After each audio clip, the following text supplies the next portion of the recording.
ನಮಸ್ಕಾರ, ನಾನು ಲಹರಿ. ಇವತ್ತಿನ ವಿಡಿಯೋದಲ್ಲಿ CA ಫೌಂಡೇಶನ್ ಸೆಪ್ಟೆಂಬರ್ 2025 ಅಲ್ಲಿ ಎಕ್ಸಾಮ್ ಬರೀತಾ ಇರೋರಿಗೆ ಲಾ ಪೇಪರ್ಗೆ ಮಾಸ್ಟರ್ ಪ್ಲಾನ್ ಸ್ಟ್ರಾಟಜಿ ಹೇಳ್ತಾ ಇದ್ದೀನಿ. ಎಲ್ಲಾನು ನೋಟ್ ಡೌನ್ ಮಾಡ್ಕೊಳ್ಳಿ. ಐ ಗೆಸ್ ನಾನು ನಿಮ್ಗೆ ಇಂಪಾರ್ಟೆಂಟ್ ಟಾಪಿಕ್ಸ್ ಕೂಡ ಹೇಳ್ತೀನಿ. ಸೊ ಅದನ್ನಷ್ಟು ಅದೇ ಬರುತ್ತಾ ಟಾಪಿಕ್ಸ್ ಅಂತ ಖಂಡಿತ ನಾನು ಹೇಳಲ್ಲ. ಅಶ್ಯೂರೆನ್ಸ್ 0% ಕೊಡ್ತೀನಿ. ಬಟ್ ದೆನ್ ನಿಮ್ಗೆ ರಿವಿಷನ್ ಮಾಡ್ಕೊಳಕ್ಕೆ ಆ ಟಾಪಿಕ್ಸ್ ಹೆಲ್ಪ್ ಆಗತ್ತೆ ಅಂತ ಅಷ್ಟೇ ಕೊಡ್ತಾ ಇರೋದು.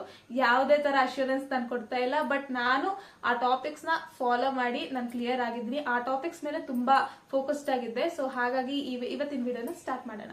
ಮೊದಲನೇದಾಗಿ ನಾನೆಲ್ಲ ಟಿಪ್ಸ್ ಹೇಳ್ಬಿಡ್ತೀನಿ. ಲಾಸ್ಟ್ ಅಲ್ಲಿ ಇಂಪಾರ್ಟೆಂಟ್ ಟಾಪಿಕ್ಸ್ ಬರ್ತೀನಿ. ಸೊ ಪ್ಲೀಸ್ ಮೇಕ್ ಶೋರ್ ನೀವು ಪೂರ್ತಿ ವಿಡಿಯೋ ನೋಡ್ತಾ ಇದ್ದೀರಾ, you don't miss out anything ಅಂತ. ಫಸ್ಟ್ಲಿ ನಾನು ಯಾವ ಚಾಪ್ಟರ್ ವೇಟೇಜ್ ಯಾವ್ದು ಜಾಸ್ತಿ ಇದೆ ಅಂತ ಹೇಳ್ತೀನಿ. Sale of goods act, Indian partnership act 15 to 16 marks ಬರುತ್ತೆ. Indian contract act almost 30 marks ಬರುತ್ತೆ. ನೆಗೋಷಿಯಬಲ್ ಇನ್ಸ್ಟ್ರೂಮೆಂಟ್ಸ್ 10 ಮಾರ್ಕ್ಸ್ ಬರುತ್ತೆ. ಕಂಪನೀಸ್ ಆಕ್ಟ್ 15 to 18 ಮಾರ್ಕ್ಸ್ ಬರುತ್ತೆ. ನೀವು ವೇಟೇಜ್ ನೋಡ್ಕೊಂಡು ಪ್ರಿಪರೇಷನ್ ಮಾಡಬೇಕು. ನೀವು ಇಷ್ಟು ದಿನ ಸಿಲೆಬಸ್ ಕವರ್ ಮಾಡಬೇಕಾದಾಗ ಏನಾದ್ರೂ ಡೌಟ್ ಬಂದಾಗ ಯಾಕೆ, ಏನು, ವೈ, ವಾಟ್ ಅಂತ ಎಲ್ಲ ಕೇಳ್ಬೋದಾಗಿತ್ತು. ಈಗ ಜಾಸ್ತಿ ಡೌಟ್ ಎಲ್ಲ ಕ್ರಿಯೇಟ್ ಮಾಡ್ಕೋಬೇಡಿ. ಏನಾದ್ರೂ ಡೌಟ್ ಬಂದ್ರೆ ಹಿಂಗೆ ಹಂಗಂಗೆ ಅನ್ಕೊಂಡು ನೀವೇ ಅಲ್ಲಿಗೆ ಬ್ಯಾಲೆನ್ಸ್ ಮಾಡ್ಕೊಂಬೇಡಿ. ಜಾಸ್ತಿ ಡೌಟ್ಸ್ ನ ಕ್ರಿಯೇಟ್ ಮಾಡ್ಕೊಂಬೇಡಿ. ಈಗ ವೇಟೇಜ್ ಹೇಳದ್ನಲ್ಲ, ನೆಕ್ಸ್ಟ್ ಟಿಪ್ ಬಂದ್ಬಿಟ್ಟು ಫೋಕಸ್ ಆನ್ ಕೇಸ್ ಸ್ಟಡೀಸ್. ನೀವು ಎಷ್ಟು ಕೇಸ್ ಸ್ಟಡೀಸ್ ನ ಹೆಂಗ್ ಬರೀಬೇಕು, ಯಾವ ತರ ಕ್ವಶನ್ಸ್ ಕೊಡ್ತಾರೆ ಅಂತ ನೋಡ್ಕೋಬೇಕು. ಫಸ್ಟ್ ಫಾರ್ಮ್ಯಾಟ್ ಅಂದ್ರೆ ನೀವು Gurpreet Singh sir writing session ನ ಫಾಲೋ ಮಾಡಿದ್ರೆ ಒಳ್ಳೇದು. ಬಟ್ ಸ್ಟಿಲ್ ನಾನು ಹೇಳ್ತೀನಿ, ಫಸ್ಟ್ ಪ್ರಾವಿಷನ್ಸ್ ಬರೀರಿ. ಅದಾದ್ಮೇಲೆ ಫ್ಯಾಕ್ಟ್ಸ್ ಆಫ್ ದ ಕೇಸ್ ಅಲ್ಲಿ ಏನೇನ್ ಫ್ಯಾಕ್ಟ್ಸ್ ಇರುತ್ತೆ ಅದನ್ನ ಬರೀ. ಲಾಸ್ಟ್ ಅಲ್ಲಿ ಕನ್ಕ್ಲೂಷನ್ ಬರೆದ್ರೆ ಆಯ್ತು. ಈ ಫಾರ್ಮ್ಯಾಟ್ ನ ಮೇಂಟೈನ್ ಮಾಡಿದ್ರೆ ಸಾಕಾಗುತ್ತೆ. ಪ್ರಾವಿಷನ್ಸ್ ಕೀವರ್ಡ್ ಅಲ್ಲಿ ಮಾಡ್ಯೂಲ್ ಅಲ್ಲಿ ಇರೋದೇ ತೆಗೆದು ಬರೆದ್ರೆ ತುಂಬಾ ಹೆಲ್ಪ್ ಆಗುತ್ತೆ. Writing practice is very important. ನಿಮ್ಗೆ ಬರುತ್ತೆ, ನನ್ಗೆ ಗೊತ್ತು, ನಾನು ಓನಾಗ ಏನೋ ಬರೀತೀನಿ, ಏನು ವರ್ಕ್ ಆಗಲ್ಲ. Writing practice is must and should. September 2025 ಇರೋದು MTP RTP, ಅದೊಂದನ್ನ ನೀವು ನೋಡ್ಕೊಳ್ಳಿ. ನಿಮ್ಗೆ ರೈಟಿಂಗ್ ಪ್ರಾಕ್ಟೀಸ್ ಮಾಡ್ಬೇಕು ಅಂತ ಅನ್ಸಿದ್ರೆ, ನಿಮ್ಗೆ ತುಂಬಾ ಕಷ್ಟ ಆಗ್ತಿದೆ ಅಂದ್ರೆ ರೈಟಿಂಗ್ ಪ್ರಾಕ್ಟೀಸ್ ಮಾಡ್ರಿ. ಲಾಸ್ಟ್ 2 years PYQ ಮಾಡಿದ್ರು ಓಕೆ. MTP RTP ಜೊತೆಲಿ ಲಾಸ್ಟ್ 2 years ಮಾಡಿ. ಇಲ್ಲ ನನ್ಗೆ ಇನ್ನೂ ಜಾಸ್ತಿ ಬೇಕು ಅಂತ ಅನ್ನೋದಾದ್ರೆ ಲಾಸ್ಟ್ 4 PYQs ನ ತಗೊಂಡ್ ಮಾಡಿದ್ರು ಆಯ್ತು. ಫಾರ್ಮ್ಯಾಟ್ ಹೇಳಿದೀನಿ, RTP MTP ಸಾಲ್ವ್ ಮಾಡೋದು ಹೇಳಿದೀನಿ, ರೈಟಿಂಗ್ ಪ್ರಾಕ್ಟೀಸ್ ಬಗ್ಗೆ ಹೇಳಿದೀನಿ, ಫೋಕಸ್ ಆನ್ ಕೇಸ್ ಸ್ಟಡೀಸ್ ಅಂತಾನು ಹೇಳಿದೀನಿ. ಈಗ last part of the video important topics ಹೇಳ್ತೀನಿ. ಪದೇ ಈ ವಿಡಿಯೋಗೆ ಬರಕ್ ಆಗಲ್ವಲ್ಲ, ಹಾಗಾಗಿ ನಾನು ಇಲ್ಲಿ ಫೋಟೋ ಹಾಕಿರ್ತೀನಿ, ನೋಡ್ಕೊಳ್ಳಿ. First Indian contract act 1872. First ನಾನು ಎಲ್ಲ ಟಾಪಿಕ್ಸ್ ಹೇಳ್ತಾ ಬರ್ತೇನೆ. ಇನ್ ಕೇಸ್ ನಿಮ್ಗೆ ಯಾರಿಗಾದ್ರೂ ರೀಡಿಂಗ್ ಕಷ್ಟ ಆದ್ರೆ ನನ್ನ ಹ್ಯಾಂಡ್ ರೈಟಿಂಗು.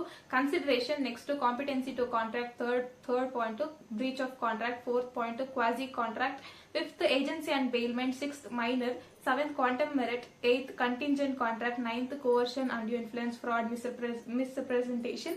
ಇದಕ್ಕಿಂತ ಜಾಸ್ತಿ ಟಾಪಿಕ್ಸ್ ಇದೆ. ಬಟ್ ನೀವು ಇಷ್ಟ್ರ ಮೇಲೆ ಫೋಕಸ್ಡ್ ಆಗಿ ಇದನ್ನೇ ಮಲ್ಟಿಪಲ್ ರಿವಿಷನ್ ಮಾಡಿ ಅಂತ. ನೀವೆಲ್ಲಾನು ಒಂದು 2-3 ಸಲ ರಿವಿಷನ್ ಮಾಡ್ಕೊಳ್ಳಿ. But then last 3 days 4 days ಏನಾದ್ರೂ ನೀವು ರಿವಿಷನ್ ಮಾಡ್ಬೇಕಾದ್ರೆ ಇದನ್ ಮೇಲೆ ಜಾಸ್ತಿ ಫೋಕಸ್ ಮಾಡಿ ಅಂತ. Next comes companies act 2013. First doctrine of indoor management, 3 exceptions ಇದೆ, ಅದನ್ನು ಸೇರಿಸಿ ಕಲ್ತ್ಕೊಳ್ಳಿ. Then doctrine of ultra vires, third lifting of corporate veil. ಇದ್ರದ್ದು ಕೇಸ್ ಸ್ಟಡಿ ಇದೆ, ಯಾವ್ದದು ಸೋಲಮನ್ ವರ್ಸಸ್ ಸೋಲಮನ್, ಅದನ್ನು ಕಲ್ತ್ಕೊಳ್ಳಿ. ನೆಕ್ಸ್ಟ್ ಎಲ್ಲಾ ಟೈಪ್ಸ್ ಆಫ್ ಕಂಪನೀಸ್ ಅಲ್ಲಿ ನೋಡ್ಕೊಳ್ಳಿ. Holding company, subsidiary company, government company, associate company, section 8 company, dormant company, private company, 1% company, small company ಎಲ್ಲಾನು ನೋಡ್ಕೊಳ್ಳಿ. ಇದಾದ ನಂತರ sale of goods act 1930. First topic important ಬಂದ್ಬಿಟ್ಟು caveat emptor. Next implied condition and warranty, unpaid seller, auction sale. Next Indian partnership act 1932 ಅಲ್ಲಿ rights and duty important, types of partners important, dissolution with court, dissolution without court, ಎರಡೂ ನೋಡ್ಕೊಳ್ಳಿ, ಎರಡು important. ನಮ್ June attempt ಅಲ್ಲಿ ಬಂದಿತ್ತು. Sorry, I forgot. Companies act 2013 ಅಲ್ಲಿ ಇದನ್ನ add ಮಾಡ್ಕೊಳ್ಳಿ, MOA AOA ಆಡ್ ಮಾಡ್ಕೊಳ್ಳಿ, ಅದನ್ನು ಇಂಪಾರ್ಟೆಂಟ್. ನನ್ಗೆ ಎಕ್ಸಾಮ್ ಬಂದ್ಬಿಡ್ತಲ್ವಾ, ನಾನು ಅದನ್ನ ಕಲ್ತ್ಕೊಂಡಿದ್ದೆ, ರಿವಿಷನ್ ಮಾಡಿರ್ಲಿಲ್ಲ. ನಾನು ಸಿಲೆಬಸ್ ಕವರ್ ಮಾಡಿದ್ದೆ ಬಟ್ ರಿವಿಷನ್ ಮಾಡಿರ್ಲಿಲ್ಲ. ಹಾಗಾಗಿ ನಾನು 6 ಮಾರ್ಕ್ಸ್ ಬಿಟ್ಬಿಟ್ಟೆ. But anyway I cleared it. But still negotiable instrument 1881 ಅಲ್ಲಿ section 138 important, types of instrument and rules of compensation, characteristics, classification ಎಲ್ಲಾನು ಪೂರ್ತಿ ನೋಡ್ಕೊಳ್ಳಿ.